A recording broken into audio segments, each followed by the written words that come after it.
네, 세입자 내보내는 방법. 이게 소송이 좀 간단한 것 같으면서도 뭔가 좀 따질 게 많거든요. 그래서 오늘은 그거를 전부 다 한번 다뤄보려고 하고 또 많이 묻는 질문들도 정리를 했습니다.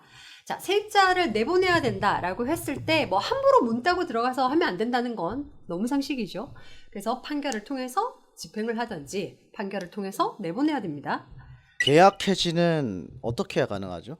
네, 계약 해지가 되는 가장 많은 이유는 월세 안 낼 때인데요. 이 월세를 얼만큼 안 내야 가능하냐라고 하면 상가 건물은 3기에 달하는 월세가 미납됐을 때, 그리고 그 외 주택이라든지 다른 건축물 같은 경우는 2기에 달하는 월세를 미납했을 때예요. 그래서 이게 3기에 달한다라는 표현이 뭐냐면, 예를 들어서 월세가 130이다. 그러면 3기에 달하는 월세는 390이죠. 390이 미납됐을 때 계약 해지 가능하다. 그리고 2기에 달하는 금액이라고 하면 130 기준으로는 2개월치에 해당하는 260만 원이 미달됐을 때가 가능한 거고, 만약에 3개월 동안 찔끔찔끔 일부만 내고 있는데 금액에 미달된 금액이 거기에 달하지 않으면 아직은 이제 해지를 할 수가 없는 거죠. 자, 이런 경우가 하나가 있고요. 또 하나는 계약서에 정하고 있는 해지 사유가 있을 때예요. 그러니까 주로 무단전대 아니면 임대차 목적물에 대한 훼손 같은 경우에 계약 해지가 가능하다라고 정하고 있죠.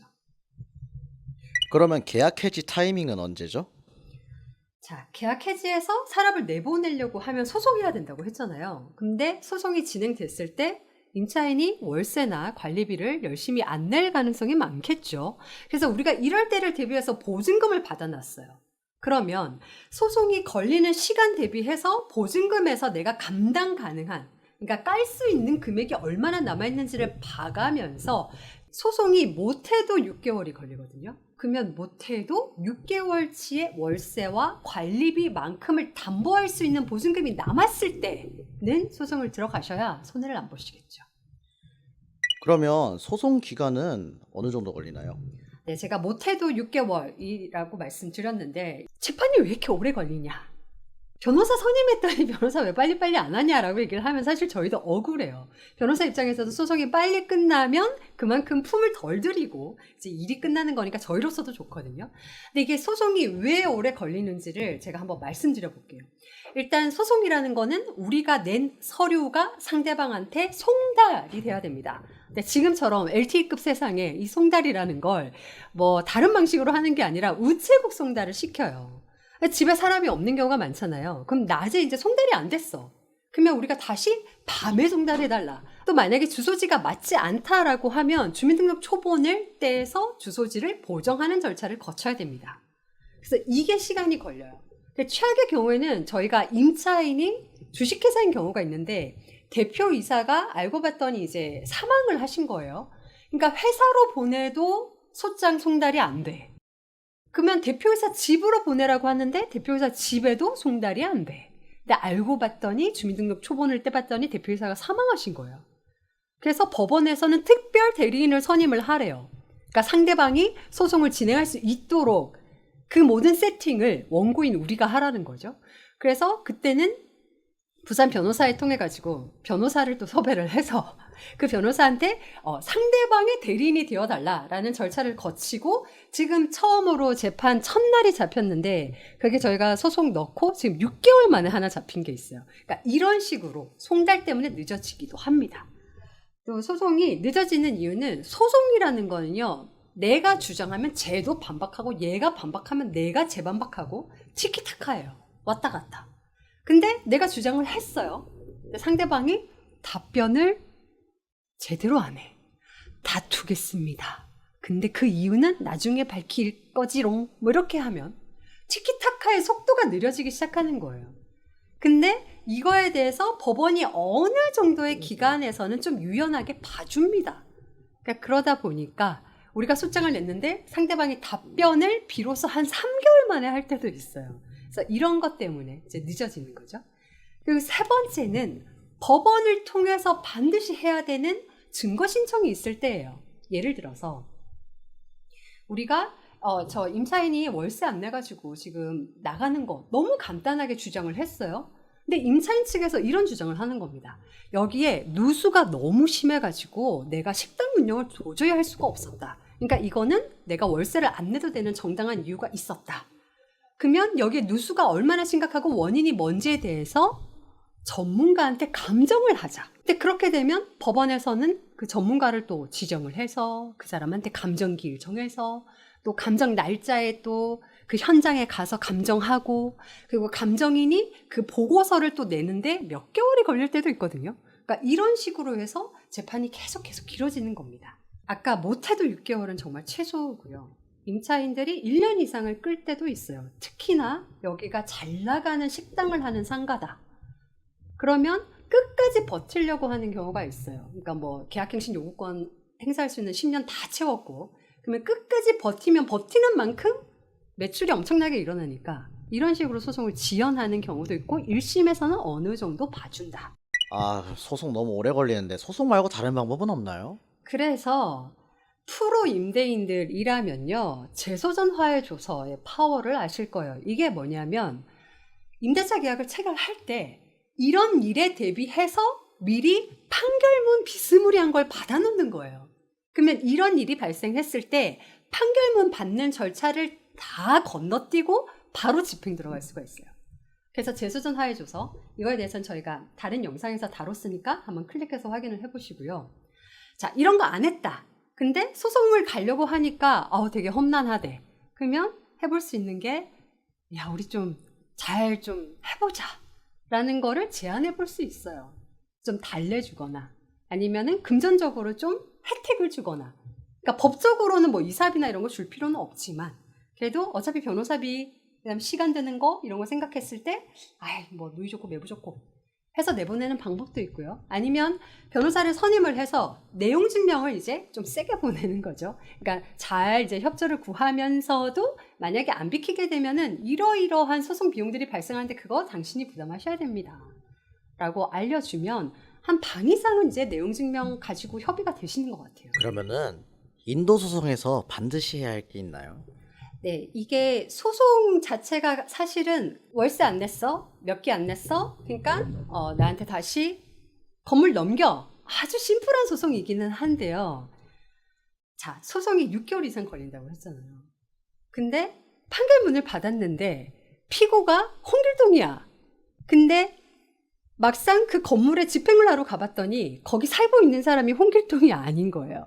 그러니까 홍길동이가 야반도주를 한다든지 해서 자기 친구나 아니면 다른 사람한테 무단 전대를 해서 제3자가 들어있다? 그러면 홍길동에 대한 판결로는 이 사람을 내보낼 수가 없어요. 그럼 바뀐 사람을 상대로 다시 소송해야 되거든요. 그러니까 완전 노가다 같은 상황이 생기니까 애초에 소송하기 전에 가처분, 가가 임시간저거든요. 가처분을 해요. 점유 이전을 금지시키는 가처분.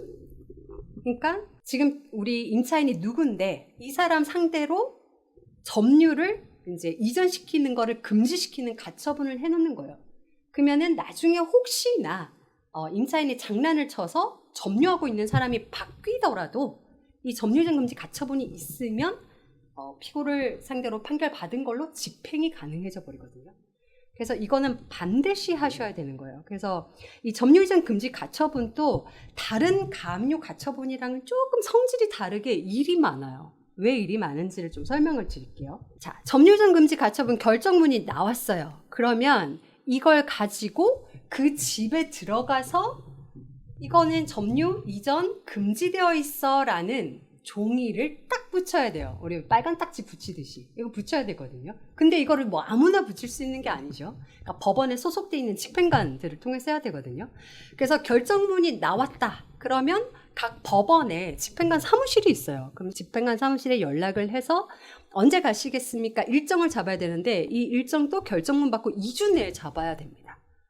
그러면은 가처분 이걸 이제 집행하러 갈 때 누가 같이 가야 되냐면 변호사 사무실 우리 쪽에서 나가고 집행관님 나오고 혹시나 문 안 열면 문 따야 되죠. 열쇠공 섭외하고 그리고 혹시나 문제 없었다는 걸 담보하기 위해서 증인이 2명이 필요합니다. 근데 증인은 우리 원고 당사자가 할 수가 없어요. 그래서 주로 원고의 가족들이나 직장 동료라든지 아니면 지나가는 사람들한테 알바비 주고 섭외를 하는 것도 가능은 하거든요. 그래서 이렇게 일정을 잡아서 갑니다. 그래서 가서 집행관이 벨을 눌러봐요. 누구누구 씨 계세요? 이렇게 하면 안에 있어도 사실 문 잘 안 열어주거든요. 그러면 열쇠공 이제 따시죠. 하면 그 이제 업자분이 요즘 도어락이니까 그걸 따요. 예, 도어락 이거 따는 비용도 한 15만 원? 아니면 비싼 도어락이다 그러면 비용이 좀 더 드는데 이것도 우리가 신청하는 측에서 현금으로 드려야 되는 비용입니다. 그래서 안에 이제 일단 집행관이 들어가면 이 집이 그 사람 집이 맞는지를 한번 눈으로 한번 훑어봐요. 어떻게 확인할까요? 그러니까 우편물 같은 거, 그 사람 이름 적혀 있는지, 아니면 어떤 집에는 표창장 같은 거 붙여져 있거든요. 그럼 그 사람 이름이 적혀 있으면은 이 사람 집이구나 라고 확인하고, 이 계고장, 그러니까 점유 이전이 금지되어 있다라는 거를 눈에 잘 띄는 곳에 붙여요. 그러니까 주로 이제 현관문 안쪽에다가, 바깥쪽에다가 안 붙이고 안쪽에다가 이런 식으로 붙이죠. 그 상가 같은 경우는 그래도 인지상정이라고 영업을 해야 되니까 그래도 에어컨 옆이라든지 약간 덜 보이는 곳에 붙이기는 합니다. 그리고 이제 집행관님이 이것 떼시면 안 됩니다. 훼손하면 안 됩니다. 이렇게 강조해요.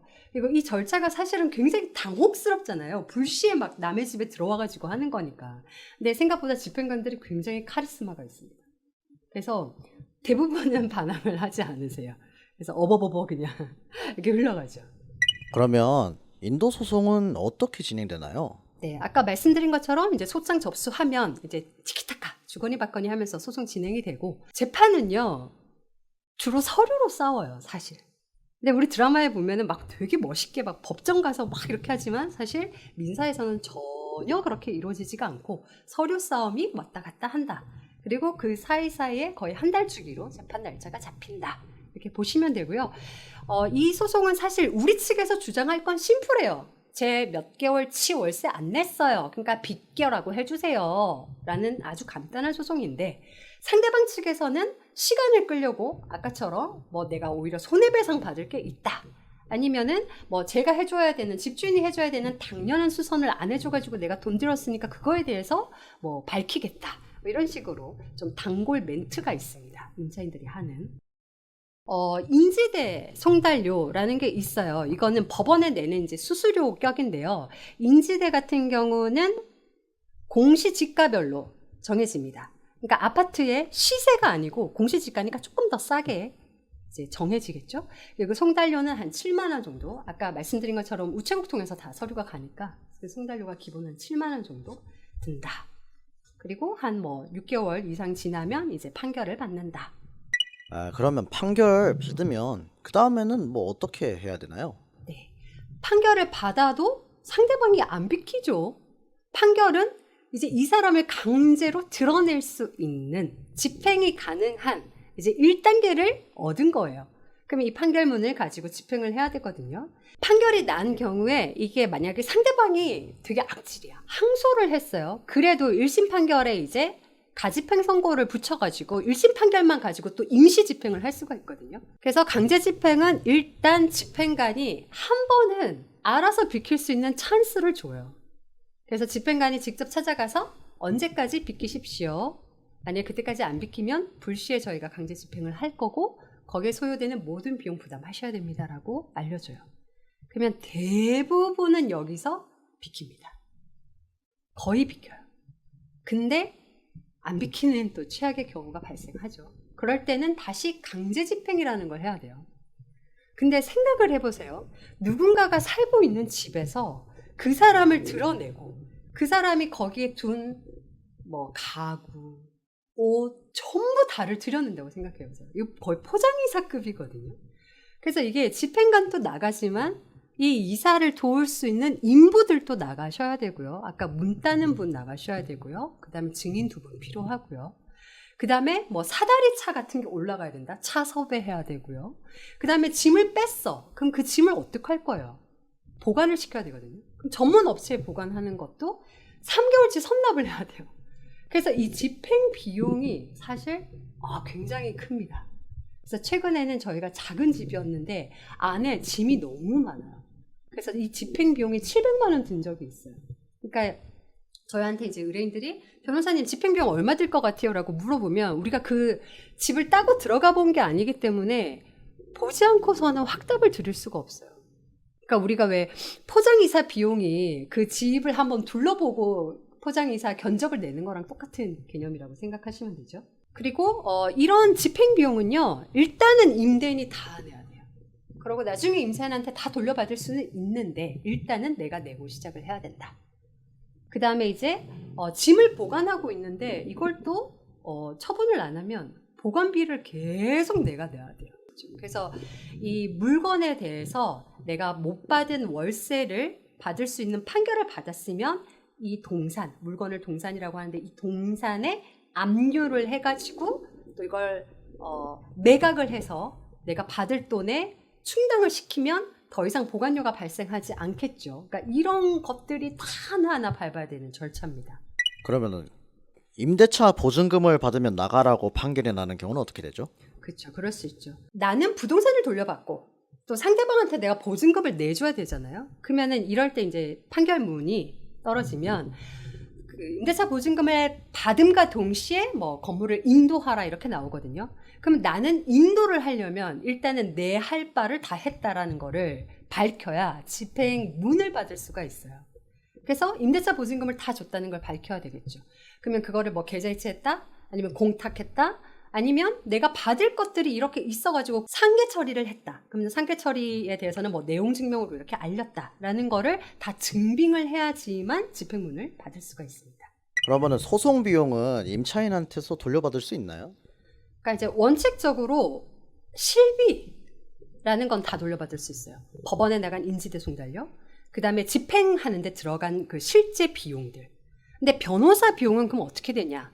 변호사 비용은 어떻게 돌려받느냐라고 하면 이 소송의 값, 속가라고 합니다. 이 속가가 얼마짜리인지에 따라서 맥시멈 돌려받을 수 있는 변호사 비용이 정해져 있어요. 그러니까 뭐 500만 원짜리 소송에서 내가 5천만 원 변호사비 썼다 뭐 이렇게 할 수가 없잖아요. 그러니까 각 금액별로 상한이 정해져 있거든요. 그러면 아까 이 그 인도 소송 같은 경우는 공시지가 기준으로 한다고 했잖아요. 그럼 그 공시지가가 속가가 되는 거죠. 그래서 대충 뭐 1억 원 기준으로 하면 인정되는 변호사 비용이 약 740만 원. 그럼 또 2억이면 더블 아니냐? 근데 더블로 올라가진 않고요. 2억이면 한 1,040만 원. 이 정도가 됩니다. 그리고 아까 말씀드린 것처럼 집행 같은 경우에는 실비, 실제로 사용한 비용은 이제 돌려받을 수가 있죠. 그러니까 상대방한테 청구할 수가 있죠. 그럼 임대차 보증금에서 소송 비용 공제하고 돌려줘도 되나요? 네, 우선 임대차 보증금은 밀린 월세나 관리비뿐만이 아니고 임대차 목적물을 다시 인도받기 위해서, 그러니까 명도받기 위해서 들어가는 비용도 당연 공제된다라는 게 대부분 판결이에요. 근데 한 가지 이제 문제가 있죠. 아까 말씀드린 것처럼 임대차 보증금을 돌려주라는 것과 동시이행으로 건물을 넘겨받기로 판결이 나는 경우에는 내가 일단은 보증금을 이렇게 돌려줬다라는 거를 입증을 못하면 집행문을 못 받아요. 그러니까 미래에 발생할 이런 비용들을 미리 까겠다? 이게 안 되거든요. 그래서 이럴 때는 뭐 여러 가지 좀 트릭이 있기는 한데 그 임차인이 받을 통장을 가압류를 해놓고 그 통장으로 돈을 넣어주거나 하는 방법도 있습니다. 그러면은 보증금을 까고도 다 못 받은 월세나 관리비 같은 거는 어떻게 받아야 되나요? 네, 그것도 이제 우리가 소송을 할 때 건물만 인도해달라 뿐만이 아니라 보증금을 다 까고도 남은 월세나 관리비가 있으면은 지급해달라. 또는 인도 완료일까지 월 얼마씩 비율로 달라. 이런 거를 소송으로 구하거든요. 그럼 판결에서 당연히 이기겠죠. 자, 근데 조심하셔야 되는 게 판결에서 이긴다라고 해서 내 수중에 돈이 들어온다가 아니에요. 판결에서 이기면 강제로 집행할 수가 있죠. 근데 강제 집행은요. 상대방이 재산이 있어야 가져올 수가 있어요. 근데 상대방이 집도절도 없다. 그럼 판결 실컷 이기고도 집행을 못할 수가 있어요. 이런 문제가 언제 생기냐면요. 임차인이 주식회사일 때예요. 그러니까 임차인이 여기에서 뭔가 식당을 운영할 목적으로 딱 요 용도로만 주식회사를 만들었다라고 할 때 주식회사가 재산이 없는 경우도 있거든요. 그러면 법원에서는 주식회사에 얼마 줘라라고 나오는데 나중에 주식회사에 아무 재산이 없어서 우리가 집행을 할 수 없는 일이 생깁니다. 그래서 뭐 좀 프로 임대인 같은 경우는 임차인이 주식회사다 그러면 주식회사의 대표이사를 개인으로 연대 보증을 시키시는 분들이 계시더라고요. 굉장히 이제 현명하게 하시는 거죠. 그러면 프로 임대인이라면 어떻게 해야 될까요? 네, 계속 임대를 하시는 분들이다. 그러면 제일 강력한 게 뭐다? 재소전 하해조서입니다. 그래서 재소전 하해조서를 미리 받아두면 판결을 받는 절차를 다 건너뛸 수 있어요. 그래서 최소 6개월을 아낄 수 있다. 그리고 변호사 비용도 아낀다. 그래서 프로 임대인이라면 제조선 하회조서를 반드시 알고 계셔야 됩니다. 그 밖에 궁금한 게 있으면 댓글로 남겨주시면 저희가 또 성실하게 답변 드리겠습니다.